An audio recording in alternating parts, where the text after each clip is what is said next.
ସ୍ନାନ କରିବା ଉଲ୍ଲଗ୍ନ ହେଇକି ବିଧେୟ ନୁହଁ।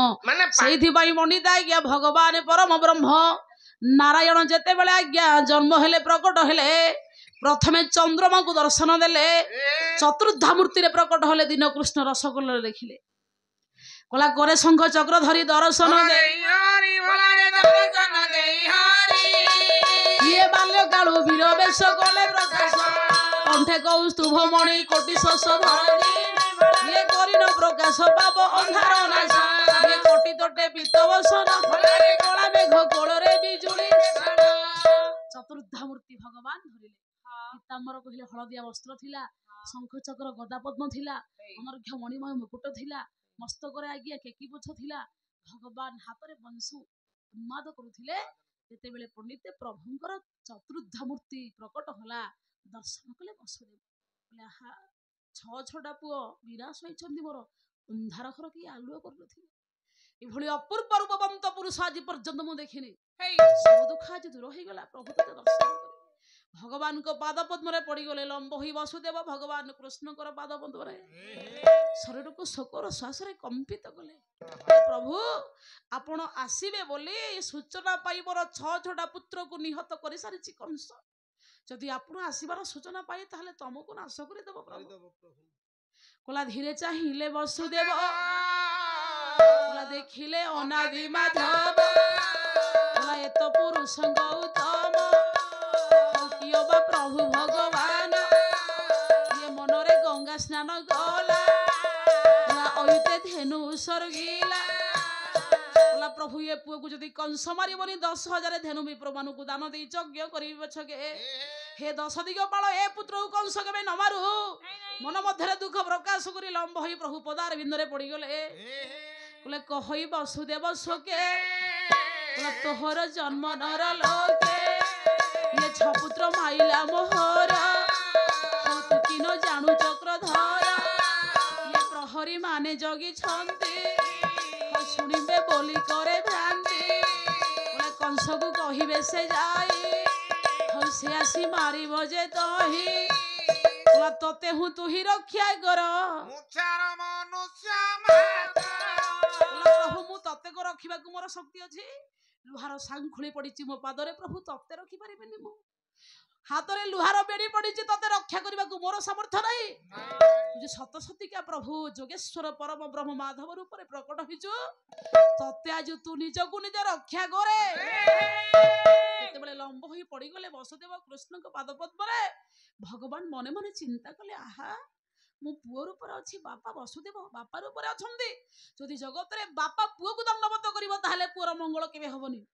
ମୁଁ ତ ପୁତ୍ର, ମୋ ବାପା ବସୁଦେବ ପିତା, ମତେ ଯଦି ପିତା ପୁତ୍ରକୁ ନମସ୍କାର କରିବେ, ଜଗତରେ ମୁଁ କି ପ୍ରକାର ଧର୍ମ ପ୍ରତିଷ୍ଠା କରିବି, କି ପ୍ରକାର ଶିକ୍ଷା ବିସ୍ତାର କରିବି। ଆରେ ବାପା ଯଦି ମୂର୍ଖ ବିଲବାଡି କାମ କରୁଛି, ଧର ଆମ ଗାଁ ନଟ ବାରିକି ବର୍ତ୍ତମାନ ସେଲୁନ କରିକି ଚୁଲ କାଟୁଛି, ତା ପୁଅ ପାଠ ପଢିକି ଭୁବନେଶ୍ୱରରେ ବିଡିଓ ହେଇଛି,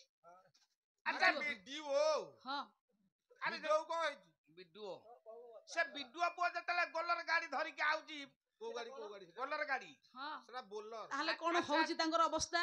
ତା ବୋପା ସେଲୁନରୁ ଉଠିକି ଯାଇକି ତା କୌଣସି ବାପାକୁ ପୁଅକୁ ନମସ୍କାର କରିବନି ଆଜ୍ଞା, ସମ୍ବିଧାନ ନାହିଁ। ସତ୍ୟ ଧର୍ମ ହୋଇଲେ ନାଶ, ଅଧର୍ମ ବଢଇବେ ସତ୍ୟର ସାହାଯ୍ୟ କାରଣ ମୋହର ଅବତାର, କେବଳ ସତ୍ୟ ଧର୍ମକୁ ସାହାଯ୍ୟ ପାଇଁ ଜଗତକୁ ମୁଁ ଆସିଥାଏ।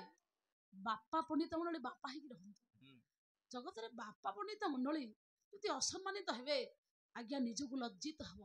ସେଇଥିପାଇଁ ଭଗବାନ ଚିନ୍ତା କଲେ, ମୁଁ ପୁତ୍ର, ବାପା ବସୁଦେବ ହେଲେ ପିତା, ବୋଲେ ସୁଖାନ୍ତେ ରୋଦନ୍ତେ ଗାବ ଦୁଃଖାନ୍ତେ ପୁତ୍ର ପଣ୍ଡିତ, ଲଜ୍ଜାନ୍ତେ କୁଳଟ ନାରୀ କୁଳାନ୍ତେ ବ୍ରାହ୍ମଣ ରିପୁ। ଜଗତରେ ବିପଦ ସଙ୍କଟ ପଣ୍ଡିତେ ଘରେ ଆସୁଥିଲେ, ଜଣେ ଜାଣିଦେବ ସେ ହଉଛି ଗାଈ, ବିପଦକୁ ରକ୍ଷା କରେ ଘରେ ଗାଈ, ଘରର ଦାରିଦ୍ର୍ୟ ଅନାଟନ ଅଭାବ ଅସୁବିଧାକୁ ରକ୍ଷା କରେ ସୁପୁତ୍ର। ଗୋଟେ ବାପାର ଯଦି ଯୋଗ୍ୟ ପୁତ୍ର ଥବ, ସେ ଘରେ ଦାରିଦ୍ର୍ୟ ଆସିବନି ଆଜ୍ଞା। ପୁଅ ଯଦି ଯୋଗ୍ୟ ହବ ଧନ ସଞ୍ଚିବୁ କାହା ପାଇଁ, ପୁଅ ଅଯୋଗ୍ୟ ହେଲେ ଧନ ସଞ୍ଚିବୁ କାହା ପାଇଁ। ଯୋଗ୍ୟବାନ ପୁତ୍ର କେବଳ ଯୋଗ୍ୟବାନ ମାଠୁ ଜନ୍ମ ହୋଇଥାଏ। ଯଦି କୌଶଲ୍ୟା ଭଳି ମା ହବୁ, ରାମ ଭଳି ପୁଅ ଜନ୍ମ ଦବୁ, ଦେବକୀ ଯଶୋଦା ଭଳି ମା ଯଦି ହବୁ, କୃଷ୍ଣ ଭଳି ପୁଅ ଜନ୍ମ କରିବୁ, ତାହେଲେ ପଣ୍ଡିତେ ସୁନାଟା ସିନା ସୁନା ଖଣିରୁ ଆସିବ, ଆଉ କଣ କୋଇଲା ଖଣିରୁ ସୁନା ଆସିବ? ଆଚ୍ଛା ପିଲା ସେମିତି ଯୋଗ୍ୟବାନ ନାରୀ ହେଲେ ପଣ୍ଡିତ ଯୋଗ୍ୟବାନ ପୁଅ ହବ। ଆଚ୍ଛା ପିଲା ଗୁଡାକ ଯୋଉ ଏବେ ବାଳୁଙ୍ଗା ହେଇଯାଉଛନ୍ତି, ହଁ ଗୁରେ ପିଲା ଅଛନ୍ତି ମାଲ ପିଇକି ଗଡୁଛନ୍ତି, ହଁ ସେଥିପାଇଁ ଦାୟୀ କିଏ? ଦାୟୀ ହଉଛନ୍ତି ବାପା ମା। ଆଉ କଣ ମନ ପାଲା ଇଚ୍ଛା ମତେ ପାଲା ଶିଖଉଛ?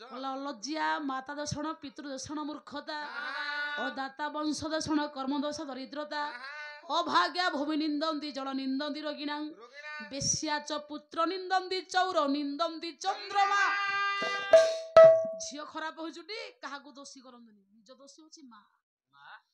ପୁଅ ନଷ୍ଟ ହଉଛି, ମୂର୍ଖ ହଉଛି, ସବୁତକ ଦୋଷୀ ହଉଛନ୍ତି ବାପା। ଏଇରାକ ମୁଁ ଶୁଣିବି। ଟଙ୍କାଟେ ଦାନ ପୁଣ୍ୟ କାହାକୁ ଦବାନି, ବଂଶ ହଉଛି ଦୋଷୀ। ଜମା ହେ ମୋର ପଣ୍ଡିତ ମଣ୍ଡଳୀ, ଆପଣ ମାନେ ଭାବୁଛନ୍ତି କି ବ୍ୟାଧି ରୂପକ ଦାରିଦ୍ର୍ୟ ମତେ ଗ୍ରାସ କରୁଛି, ସବୁତକ ଆସାମୀ ମୁଁ କାହାକୁ ଦେବିନି, ସବୁତକ ଦୋଷୀ ମୋ କର୍ମ, ମୁଁ କି କର୍ମ କରିଥିବାରୁ ଆଜି ଦରିଦ୍ର ହେଇଯାଇଛି। ସେଇଥିପାଇଁ ପଣ୍ଡିତ ମଣ୍ଡଳୀ କର୍ମ ଦୋଷେ ଦରିଦ୍ରତା। ଜଗତରେ ପୁଅ ଝିଅ ଯୋଗ୍ୟବାନ ଗୁଣବାନ ହେବା ପଛରେ ମୁଖ୍ୟ ଆସାମୀ ସଂସାରୀ ପିତାମାତା। ଆରେ ମୋର ଟାଙ୍କି ଗୋଟେ ଗୋଟା ଟାଙ୍କିରୁ ଯୋଡେ ପୁଅ। ବାନ୍ତର ଯୁକ୍ତି କଲେ ଆଜ୍ଞା କଣ କହିବା?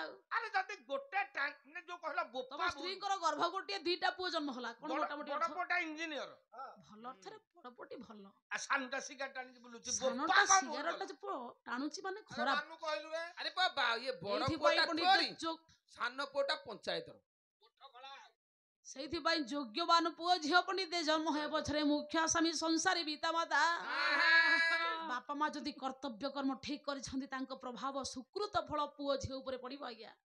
ବାପା ମା ଯଦି କୁକର୍ମ କରି କଦର୍ଯ୍ୟ କର୍ମ କରି ଭାଗ୍ୟକୁ ନଷ୍ଟ ଭ୍ରଷ୍ଟ କରିଦେଇଥିବେ, ସେ କୁକର୍ମର ଫଳ ପୁଅ ଝିଅଙ୍କ ଉପରେ ପଡିବ। ଅଚ୍ୟୁତାନନ୍ଦ ଲେଖକ ଆଜ୍ଞା କହିଲା, ପିତା ମାତାଙ୍କ ସୁକୃତରେ ଶିଶୁ ଯେ ସୁଖ ଭୋଗେ। ପିତା ମାତାଙ୍କ ସୁକୃତ ଫଳ ହେଲେ ଶିଶୁ ଆଉ ସନ୍ତାନ ମାନେ ଭଲ ସୁଖ ପାଇଥାନ୍ତି। ସେଇଥିପାଇଁ ପଣ୍ଡିତେ ବାପା ମା ଜୀବନକୁ ପବିତ୍ର କର, କମଳ କୁସୁମ କର, ପବିତ୍ର କର ଜୀବନକୁ, ସୌଭାଗ୍ୟ ରୂପୀ କି ଧର୍ମ ସତ୍ୟ ନ୍ୟାୟ ମାର୍ଗରେ ଯାଅ। ମା ମାନେ ଘରର ପାଳନ କର୍ତ୍ତି ହଉଛି ନାରୀ, ଗୃହ ଲକ୍ଷ୍ମୀ ନାରୀ। ନାରୀ ଯଦି ପଣ୍ଡିତେ ପାଖରେ ରହିଲା ଧର୍ମ, ପୁରୁଷ ହାତରେ ରହିଲା କର୍ମ। ଯଦି ପଣ୍ଡିତେ ପୁରୁଷ ଧନ ରୋଜଗାର କରି ନାରୀ କି ଦେଲା, ନାରୀ ତାକୁ ଯଦି ଠିକ ରାସ୍ତାରେ ବିନିଯୋଗ ନ କରିବ, ତାହେଲେ ଘର କେମିତି ଚଳିବ? ସେଇଥିପାଇଁ ସବୁତକ ପାଳନ କର୍ତ୍ତି ନାରୀ, ନାରୀ ହଉଛି ଲକ୍ଷ୍ମୀର ସ୍ୱରୂପା, ଗୃହ ଲକ୍ଷ୍ମୀ ନାରୀ। ପଣ୍ଡିତ କାନ୍ଧରେ ପଣ୍ଡିତେ ଧର୍ମ ରହିବାରୁ ନାରୀ ହଉଛି ସହଧର୍ମିଣୀ। ଚାଲରେ ପିଲେ ଏଥର ଯିବା।